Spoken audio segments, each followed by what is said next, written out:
Hello everyone, कैसे हैं आप सब। आई होप आप सब अच्छे हैं, खुश हैं, स्वस्थ हैं और अपनी तैयारी भी मन लगाकर कर रहे हैं। सो बच्चों, आप में से ही किसी का कमेंट आया था कि मैम केवीएस एग्जाम पैटर्न के बारे में बताइए। सो आज की हमारी वीडियो रहेगी केवीएस पीजीटी बायोलॉजी एग्जाम के बारे में। पैटर्न जानेंगे, सिलेबस जानेंगे और कैसे हम प्रिपरेशन करें कि हमारा सिलेक्शन डेफिनेटली हो, 100% हो। सो चलिए स्टार्ट करते हैं बिना टाइम वेस्ट किए। सबसे पहले बात करते हैं कि एग्जाम पैटर्न क्या होता है। तो हमारा जो ये केवीएस पीजीटी बायोलॉजी का एग्जाम है, ये 2 फेज में होगा आपका। फर्स्ट फेज में क्या होता है, written test, and second phase में क्या होता है, प्रोफेशनल कॉम्पिटेंसी टेस्ट, मीन्स आपका इंटरव्यू। तो सबसे पहले बात करें अगर रिटन टेस्ट की, तो रिटन टेस्ट में हमारे पास 180 मार्क्स का क्वेश्चन पेपर होता है। टोटल मार्क्स कितने होते हैं, 180, और टोटल नंबर ऑफ क्वेश्चंस भी कितने होते हैं, 180। 180 क्वेश्चन का 180 मार्क्स का पेपर है हमारा, और टाइम हमारे पास इसको करने के लिए कितना होता है, 3 आवर्स का। 3 घंटे का टाइम मिलता है 180 क्वेश्चंस को करने के लिए। तो टाइम वाली तो कोई प्रॉब्लम मेरे हिसाब से नहीं ही होनी चाहिए। 3 घंटे में हम इतने क्वेश्चंस को सोल्व कर सकते हैं आराम से। अब क्वेश्चंस किस तरह के होते हैं, ऑब्जेक्टिव टाइप क्वेश्चन होते हैं हमारे सारे, और एग्जाम का जो मीडियम है वो कैसा होता है, इंग्लिश और हिंदी दोनों में होते हैं। जिसे जिस लैंग्वेज में कंफर्टेबल लगे वो वहां से क्वेश्चन रीड करके अपना आंसर दे सकता है। सो अब बात करते हैं सिलेबस की, यानी कि एग्जाम में क्या क्या सब्जेक्ट, क्या क्या पार्ट होंगे और कौन सा पार्ट कितने मार्क्स कैरी करता है। तो सबसे पहले बात करें तो हमारे जो अदर सब्जेक्ट है, हमारा जो सब्जेक्ट है बायोलॉजी में, उसके अलावा क्या क्या सब्जेक्ट होते हैं। सो फर्स्ट है हमारा जो जनरल इंग्लिश। जनरल इंग्लिश के 10 क्वेश्चन होते हैं और 10 ही मार्क्स के होते हैं। मीन्स 10 क्वेश्चन आपको किसके करने हैं, इंग्लिश के करने हैं। लैंग्वेज दोनों होती है, इंग्लिश भी और हिंदी भी। 10 क्वेश्चन इंग्लिश के और 10 क्वेश्चन हिंदी के, यानी 10 मार्क्स मीन्स टोटल 20 मार्क्स हो गए आपके किससे, लैंग्वेज से रिलेटेड। लैंग्वेज में अब क्या क्या आता है बच्चों, इंग्लिश और हिंदी दोनों में ही कॉम्प्रिहेंसिव मीन्स पैराग्राफ वाले क्वेश्चन तो आएंगे ही। पैराग्राफ में भी आप देखते हो कि कोई भी एग्जाम हो तो 2-3 क्वेश्चन ऐसे होते हैं या 1-2 क्वेश्चन ऐसे जो पैराग्राफ में से ही हो जाते हैं। बाकी 2 या 1 क्वेश्चन ऐसे होते हैं सिनोनियम्स, एंटोनियम्स, इनसे रिलेटेड। और बाकी आपकी ग्रामर आपकी ठीक होनी चाहिए। सो इंग्लिश और हिंदी दोनों को ही कवर करने के लिए, इंग्लिश के लिए आप SP बख्शी करके एक बुक आती है, और सेकंड एक नीतू सिंह मैम की आती है बुक। आप कोई भी बुक इन अदर सब्जेक्ट के लिए अगर लोगे तो आपको ये सोच कर लेना है कि आपको SSC CGL वगैरह है या कोई और बड़े एग्जाम है कॉम्पिटिटिव, उस लेवल की बुक नहीं लेनी है, ना ही उस लेवल की आपको प्रिपरेशन करनी है। आप टीचिंग एग्जाम देने जा रहे हैं, जो मेन टेस्ट है आपका वो किससे रिलेटेड होगा, आपके सब्जेक्ट से रिलेटेड होगा। बट ये आपकी जनरल नॉलेज चेक की जा रही है, और जनरल नॉलेज के लिए आपको जनरल ही नॉलेज लेनी है। आपको उसका क्या स्पेसिफिक कोई स्टडी नहीं करनी है कि बहुत डीप स्टडी करनी है आपको। सो SP बख्शी और नीतू सिंह मैम की बुक सफिशियंट है किसके लिए, जनरल इंग्लिश के लिए।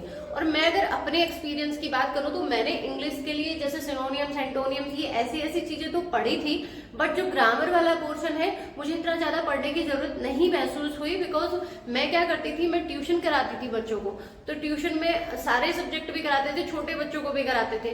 तो वहां से मेरे बहुत सारे सब्जेक्ट, क्योंकि बच्चों होता क्या है, बेसिक ही तो है, ये सारी चीजें हमसे क्या पूछी जाती है, बेसिक पूछी जाती है, अप टू 12th पूछी जाती है, उससे ऊपर के लेवल की नहीं पूछी जाती। तो अगर आप उन बुक्स को देख लेंगे तो आपके बहुत सारे सब्जेक्ट तो वहीं से हो जाएंगे। बच्चों की बुक 7th 8th की, 9th 10th 11th 12th की, इन बुक्स से आपका बहुत सारा बेस क्लियर होता है, बहुत स्ट्रांग होता है आपका बेस। और ये सारी चीजों में से ऑलमोस्ट 70-80% आपका वहीं से कवर हो जाता है। बट फिर भी अगर आप उन बुक्स के टच में नहीं है और उस फील्ड में नहीं है तो आपको इन बुक्स से सफिशियंट हो जाएगा आपकी स्टडीज की। हिंदी के लिए अगर आप बुक लेंगे तो आप हिंदी के लिए ले सकते हैं लूसेंट की। मेरे पास जो बुक थी केवल लूसेंट की थी। आप अगर कोई वीडियो देखेंगे या मार्केट जाएंगे या शॉप पे जाएंगे तो आप देखोगे हर चीज के लिए बहुत सारी पब्लिकेशन की बुक्स अवेलेबल है। तो बहुत सारा मैटर कलेक्ट नहीं करना है पढ़ने के लिए, उससे केवल कंफ्यूजन होगा और कुछ नहीं होगा। आपकी स्टडी करने के लिए आपके पास लिमिटेड बुक्स, लिमिटेड मटेरियल होना चाहिए और उसी को बहुत अच्छे से आपको पढ़ना है। तो लूसेंट सफिशियंट है, बहुत सारा मैटर होता है हिंदी का उसके लिए।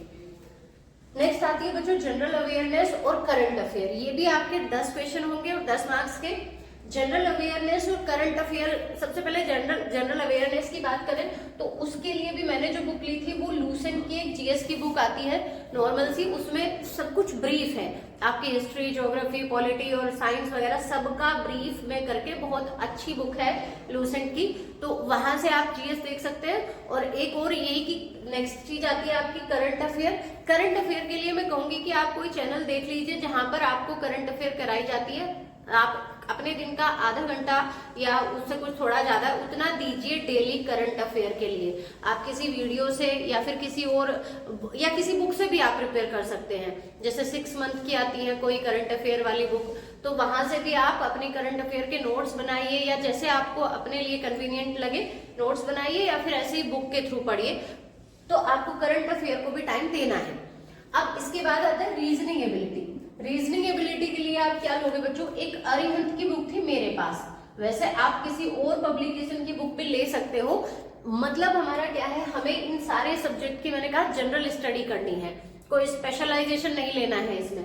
तो जनरल स्टडी के लिए यानी जो बेसिक चैप्टर्स होते हैं रीजनिंग के, वो चैप्टर्स जिस बुक में भी आप हो, आप कोई भी ऐसी एक नॉर्मल बुक ले लीजिए और वहां से सारे चैप्टर्स का एक बार अपना कॉन्सेप्ट क्लियर कर लीजिए कि आपके ये 5 क्वेश्चन तो छूटे ही ना, क्योंकि मैथ्स है या रीजनिंग है ये ऐसे सब्जेक्ट होते हैं बच्चों कि जिन चैप्टर्स को आपने क्लियर कर लिया वहां से अगर क्वेश्चन आते हैं तो आप कर ही लोगे, तो ये हमारे श्योरिटी वाले क्वेश्चन हो जाते हैं। ये ऐसे नहीं है कि भाई जीएस है हमने तो इतनी सारी पढ़ी थी पता नहीं कहाँ से क्वेश्चन आ गया और हम अटेम्प्ट नहीं कर पाए। मैथ्स है, रीजनिंग है, इनमें ऐसा होता है कि आपने जो चैप्टर पढ़ लिया उसमें से अगर क्वेश्चन आया तो आप कर लोगे और आपका कॉन्सेप्ट अगर क्लियर है तो रीजनिंग में 5 क्वेश्चन है।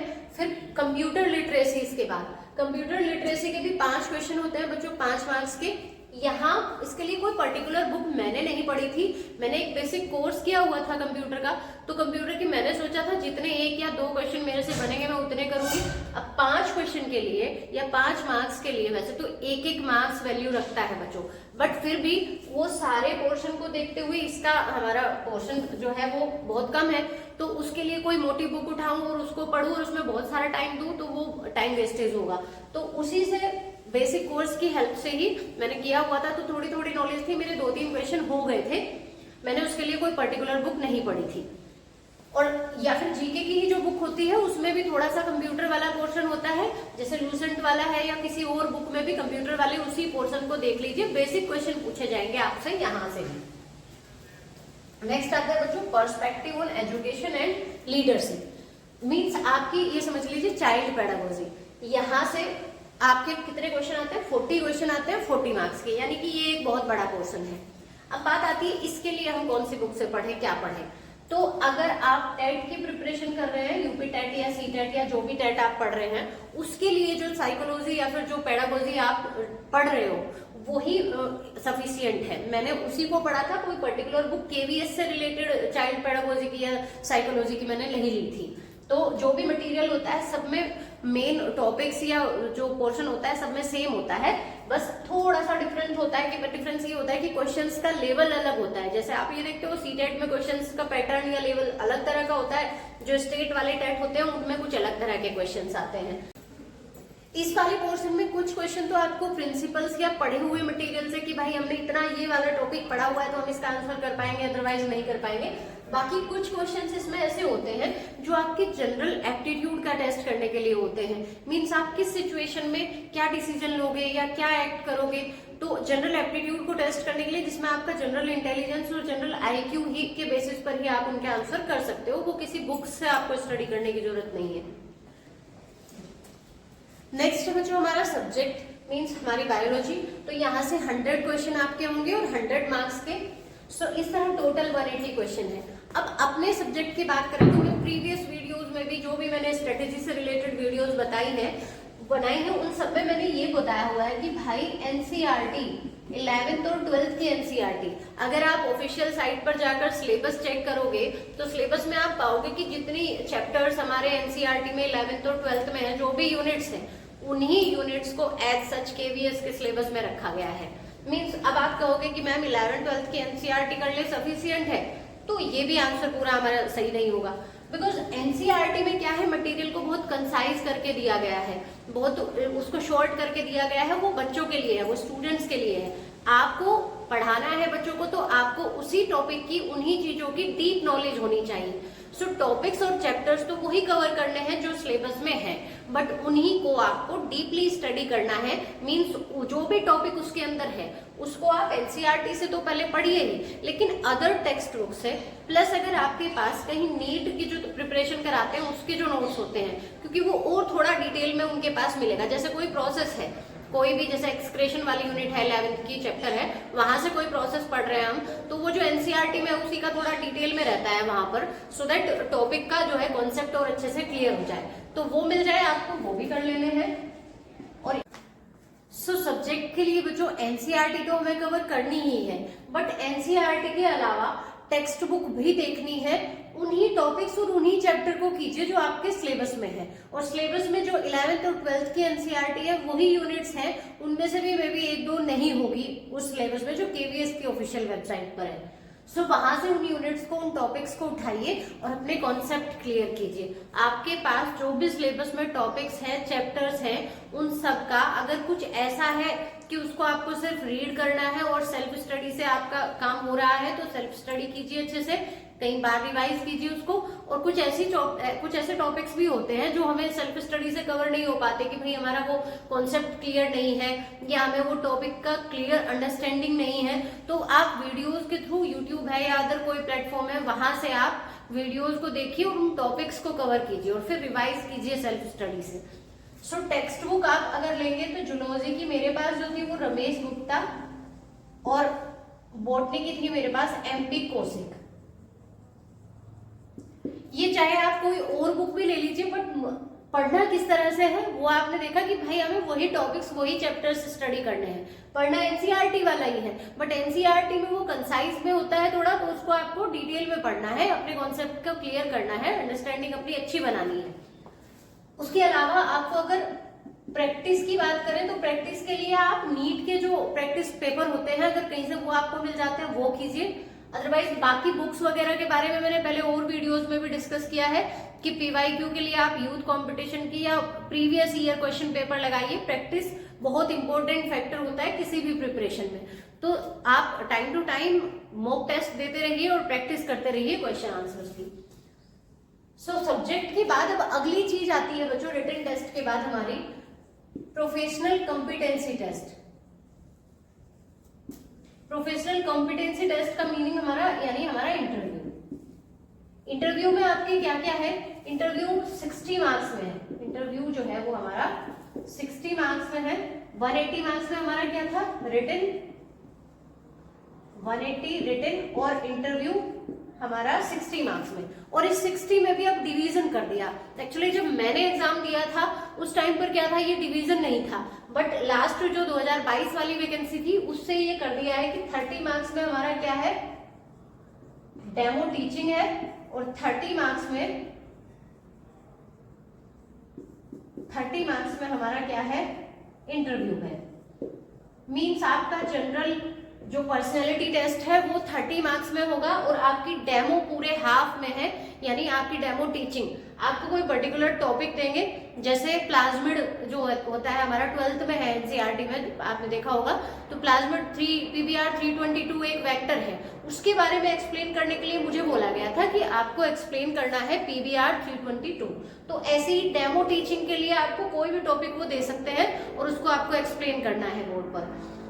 30 मार्क्स में आपका पर्सनैलिटी टेस्ट होगा। पर्सनैलिटी टेस्ट से मतलब क्या है बच्चों, पर्सनैलिटी टेस्ट में जैसे मेरा जो अपना एक्सपीरियंस है वो ये है कि आपसे मोस्टली क्वेश्चन जो पूछे जाते हैं वो क्लास मैनेजमेंट से रिलेटेड, या फिर आपसे इस तरह के क्वेश्चन कर लेंगे कि भाई आपको अगर ट्रांसफर किसी भी स्टेट में या किसी भी ऐसे प्लेस पर दे दिया जाए जहां रहना थोड़ा डिफिकल्ट हो, तो आप ज्वाइन करेंगी या नहीं करेंगी, इस तरह के क्वेश्चंस जनरल। या फिर क्लास मैनेजमेंट से रिलेटेड एक क्वेश्चन पूछा था मेरे से कि भाई आपको एक क्लास में आपकी एक स्टूडेंट है जो बहुत डिस्टरबेंस क्रिएट कर रहा है, आपको क्लास में अच्छे से पढ़ाने नहीं दे रहा है, तो आप उसको कैसे हैंडल करेंगे, क्या करेंगे आप। तो इसके लिए मेरा आंसर था कि अगर टीचर का सब्जेक्ट नॉलेज बहुत अच्छी है और उसका प्रेजेंट करने का, अपने जो भी नॉलेज है उसको डिलीवर करने का तरीका अच्छा है, तो ऐसा कोई स्टूडेंट नहीं होता है क्लास में कि वो डिस्टरबेंस करे। बट अगर फिर भी कोई ऐसा होता है तो हमें उसके साथ ज्यादा स्ट्रिक्ट नहीं होना है, रूड नहीं होना है, उसको प्यार से अच्छे से उसको समझाना है, तो ऐसा कोई बच्चा नहीं होता है फिर कि वो फिर भी डिस्टर्ब करेगा क्लास को। जो ये डेमो टीचिंग वाले 30 मार्क्स हैं, इनको आप पूरी तरह से अचीव कर सकते हो। कैसे? आपको अपना जो भी आपको टॉपिक मिलता है, सब्जेक्ट नॉलेज हमें हो ही जाती है अच्छी अगर हम रिटन टेस्ट क्वालिफाई करके जाते हैं, तो आपको जो भी टॉपिक मिलता है उसको आपको इतनी अच्छी तरह से प्रेजेंट करना है, कॉन्फिडेंट के साथ, बिना हिचकिचाए, कोई एजिटेशन नहीं रखनी है। या तो आपको अगर सब्जेक्ट नॉलेज है तो आप गलती तो नहीं करोगे, अगर एक दो मिस्टेक करते भी हो तो वो अंडरस्टूड होता है कि भाई आप पैनल के सामने हो, तो इतनी हेजिटेशन हो जाती है, उसमें बहुत ज्यादा घबराने की जरूरत नहीं है कि मैंने ये चीज गलत बोल दी है। तो आपको अपने टॉपिक की नॉलेज है तो उसको बहुत अच्छे से प्रेजेंट करना है। वहां तो क्या है, आपकी यही चीज देखी जाएगी कि आप 40 या 45 या 50 क्लास की जो स्टूडेंट्स हैं, इतने स्टूडेंट की क्लास को आप मैनेज कर पाओगे, आप संभाल पाओगे, पढ़ा पाओगे अच्छे से या नहीं, क्योंकि सब्जेक्ट नॉलेज का टेस्ट तो आपका हो चुका है। अब आपका मैनेजमेंट देखा जाएगा, आप हेजिटेट तो नहीं हो रहे हैं, आप कितने कॉन्फिडेंट हैं, और प्रेजेंट करने का तरीका। बिकॉज बहुत बार ऐसा होता है, हमने भी ऐसे भी टीचर्स देखे होंगे जिनके पास नॉलेज बहुत है बट वो अपना नॉलेज को डिलीवर अच्छे से नहीं कर पा रहे हैं, या उनका जो मेथड है या वे है पढ़ाने का वो ऐसा नहीं है कि सभी बच्चे उस चीज को इजीली समझ जाए। तो आपको ये इस चीज पे भी बहुत अच्छे से ध्यान देना है कि आपको कैसे प्रेजेंट करना है अपना टॉपिक पैनल के सामने। और बाकी इंटरव्यू में जीएस से रिलेटेड क्वेश्चन, मेरा तो एक्सपीरियंस जो है वो टीजीटी का भी मैंने इंटरव्यू दिया था और पीजीटी के लिए भी। टीजीटी में क्या था कि उन्होंने मेरे से एमएससी का मेरा 4th सेमेस्टर में स्पेसिफिक सब्जेक्ट पूछा, और फिर उनके जो मोस्ट ऑफ द क्वेश्चंस थे वो वहीं से थे। फिशरी मेरे पास था स्पेशलाइजेशन में, उन्होंने फिश से ही रिलेटेड और उसी से रिलेटेड ज्यादातर क्वेश्चन पूछे। बट जो पीजीटी का एक्सपीरियंस है वो ये है कि अप टू 12th लेवल तक की जो बायोलॉजी है हमारी, जो हम पढ़ाते हैं या पढ़ते हैं, उसी से रिलेटेड उन्होंने मेरे से क्वेश्चन पूछे। बट किसी भी इंटरव्यू में केवीएस के मेरे से जीएस से रिलेटेड क्वेश्चन नहीं पूछे गए थे। तो हो सकता है किसी इंटरव्यू में किसी से, वो पैनल पे डिपेंड करता है कि वो किस तरह के क्वेश्चन आपसे पुटअप कर रहे हैं। बट मेरे एक्सपीरियंस के बेसिस पे तो मैं ये कहूंगी कि जीएस यहाँ बहुत ज्यादा मैटर नहीं करती है। अगर मैं यूपी की बात करूं तो यूपी पीजीटी का जो मैंने इंटरव्यू दिया था वहां पर फंडामेंटल राइट्स, ड्यूटीज, कॉन्स्टिट्यूशन, इसके बारे में कुछ क्वेश्चन पुटअप किए थे उन्होंने सब्जेक्ट के अलावा। बट यहाँ हमसे यही class management, as a teacher आप कैसे चीजों को संभालोगे, या फिर आपके सब्जेक्ट से रिलेटेड ही क्वेश्चन किए जाते हैं। सो रिटन और इंटरव्यू दोनों का जो रेशियो है वो 70:30 होता है, जो हमारी फाइनल मेरिट लिस्ट बनती है। फाइनल मेरिट में 70 रेशियो आपका पोर्शन किसका होगा, रिटन टेस्ट के मार्क्स का, और 30 रेशियो पोर्शन किसका होगा, आपके इंटरव्यू के मार्क्स का लिया जाएगा। सो अब बात करें कि आपको अपनी प्रिपरेशन की जर्नी में कुछ चीजों का ध्यान रखना है। अगर आप उन चीजों का ध्यान रखेंगे तो आपका सिलेक्शन 100% होगा। सबसे पहली बात जो आती है बच्चों, अपना एक स्टडी शेड्यूल क्रिएट कीजिए कि आपका टाइम टेबल सेट कीजिए कि आपको इतने घंटे मॉर्निंग में देने हैं, इतने घंटे आपको ड्यूरिंग द डे टाइम देना है, और इतने घंटे आपको रात को स्टडी करना है। वो अपना फिक्स कीजिए और रियलिस्टिक गोल सेट कीजिए। ऐसे गोल्स नहीं कि मैंने टारगेट सेट कर लिया भाई मुझे 10 घंटे 12 घंटे पढ़ना है और पढ़ नहीं पा रहा हूं मैं 2 घंटे भी या 4 घंटे भी। तो अपने रियलिस्टिक गोल्स सेट कीजिए और कंसिस्टेंसी रखिए अपनी स्टडी में। मींस ऐसा नहीं कि एक दिन तो मैंने एक चैप्टर कंप्लीट कर लिया और नेक्स्ट डे पढ़ाई नहीं हुई, उससे नेक्स्ट डे पढ़ाई नहीं हुई, फिर तीसरे दिन मैं जाके फिर कोई और चैप्टर देख रहा हूँ। तो कंसिस्टेंसी रखिए, डेली पढ़िए, और डेली में भी अपने गोल्स सेट कीजिए कि मुझे आज इतना टॉपिक कवर करना है, या मुझे इंग्लिश में ये टॉपिक कंप्लीट कर देना है, हिंदी में ये कर देना है। अपना टाइम टेबल बनाइए कि मुझे इस टाइम इंग्लिश और हिंदी पढ़ना है, इस टाइम मुझे रीजनिंग देखनी है, इस टाइम मुझे जीएस देखनी है, इस टाइम मुझे चाइल्ड पेडागोजी देखनी है, और इतने में मुझे अपना सब्जेक्ट करना है। अपने सिलेबस को समझिए कि सिलेबस की क्या नीड है, कि कितना पढ़ना है, कितना आपको कंप्लीट करना है, कवर करना है, कितने दिन में आप इसको कंप्लीट कर लोगे, और कितने दिन में फिर मुझे इसको रिवीजन को देना है या प्रैक्टिस को देना है, कितना टाइम। रेगुलरली प्रैक्टिस कीजिए, जो भी आप चैप्टर वाइज भी प्रैक्टिस कीजिए कि आपने एक चैप्टर फिनिश कर लिया तो उसके भी क्वेश्चंस अटेम्प्ट करके देखने हैं। क्वेश्चन अटेम्प्ट करने के बड़े बेनिफिट होते हैं बच्चों। सबसे पहला तो यही हो गया कि आपको क्वेश्चन अटेम्प्ट करोगे तो एक कॉन्फिडेंस आता है और आगे बढ़ने की एक पॉजिटिव एनर्जी मिलती है, मोटिवेशन मिलता है। अगर आप देखो आपको कुछ अचीवमेंट होता है, कुछ अच्छा मिलता है, तो आपको आगे के करने के लिए भी एनर्जी आती है। दूसरा, आप प्रैक्टिस करोगे क्वेश्चन, तो क्वेश्चन किस तरह के आते हैं, पैटर्न हमें पता चलता है पिछले प्रीवियस ईयर के क्वेश्चंस को सॉल्व करके, और बहुत बार कोई क्वेश्चन रिपीट भी हो जाते हैं। तो मॉक टेस्ट लगाइए, पीवाईक्यू कीजिए। और यूटिलाइज कीजिए ऑनलाइन सोर्सेस को। ऑनलाइन अगर आप देखोगे तो बहुत सारे प्लेटफॉर्म पर, यूट्यूब पर बहुत सारी चीजों, बहुत सारे टॉपिक्स पर, सारे चैप्टर, सारे आप कोई भी टॉपिक डालिए, आपको बहुत सारी वीडियो या बहुत सारे रिसोर्सेज मिल जाएंगे। तो उनको यूटिलाइज करना है। और ऐसा भी नहीं है कि आप इन्हीं चीजों में बहुत ज्यादा टाइम वेस्ट कर रहे हो, सेल्फ स्टडी को ज्यादा टाइम देना है, लेकिन जो चीज जहां आपको प्रॉब्लम लग रही है वो वहां से सोल्व कीजिए। थोरोली रिवाइज कीजिए, आप जो भी पढ़ते हो उसको रिवाइज करते रहिए टाइम टू टाइम। और स्टे अपडेटेड विद सीए यानी करंट अफेयर। करंट अफेयर से भी अपना, मैंने बताया था कि अपना टाइम देख लीजिए कि मुझे आधा घंटा पौन घंटा किसको देना है, करंट अफेयर को देना है। किसी भी एक चैनल से पर्टिकुलर देख लीजिए कि मुझे यहाँ से पढ़ना है, या फिर आप बुक्स के थ्रू, लेकिन आपको पढ़ते रहना है वो भी। टाइम मैनेजमेंट कीजिए अपना, कि जो भी आपने टाइम डिसाइड किया है जिस चीज के लिए, उतना स्टिक रहिए अपने टाइम टेबल पर। थोड़ा बहुत फ्लक्चुएशन तो हो जाता है, बट इतना नहीं कि आप बिल्कुल फॉलो ही नहीं कर पा रहे हैं अपना टाइम टेबल। अपनी मेंटल और फिजिकल हेल्थ को मेंटेन रखिए। मींस डीमोटिवेशन वाली फेज में नहीं जाना है कि भाई एग्जाम नहीं हो रहा है, वैकेंसी नहीं आ रही है, मैं क्या पढूं क्या करूं, या फिर मेरे से नहीं होगा, उस चीज में नहीं जाना है। अपनी मेंटल हेल्थ को भी और फिजिकल हेल्थ को भी गैप लीजिए। पढ़ाई से भी आप पढ़ रहे हैं, स्टडी कर रहे हैं, तो उसमें भी बीच बीच में गैप लीजिए। एक घंटा पढ़ा है तो फिर गैप लीजिए, कुछ ऐसा कीजिए जिससे आपको थोड़ा एंटरटेनमेंट हो। खाइए पिए अच्छे से और मस्त रह के पढ़ाई कीजिए। सिलेक्शन होता है अगर आप थोड़ी मेहनत करते हैं। पूरा अगर आप डिवोटेड होते हो अपनी स्टडी के लिए, और आपको मन में ये सोच लेना है कि सिलेक्शन लेना है इस बार, बाकी सारी चीजों से ध्यान थोड़ा हटाना है, इधर ध्यान ज्यादा देना है, सिलेक्शन लेना है, तो ऐसी बात नहीं है, सिलेक्शन होता है। तो वो वाली टेंशन छोड़ दीजिए कि सिलेक्शन होगा या नहीं होगा। आप अच्छे से पढ़ाई कीजिए, मेहनत कीजिए, सिलेक्शन होगा जब। सो बच्चों, अगर आपको वीडियो अच्छी लगे और इससे आपको कुछ हेल्प हो अपनी प्रिपरेशन जर्नी में, तो वीडियो को लाइक कीजिए, शेयर कीजिए और पढ़ते रहिए, खुश रहिए। Thank you for watching.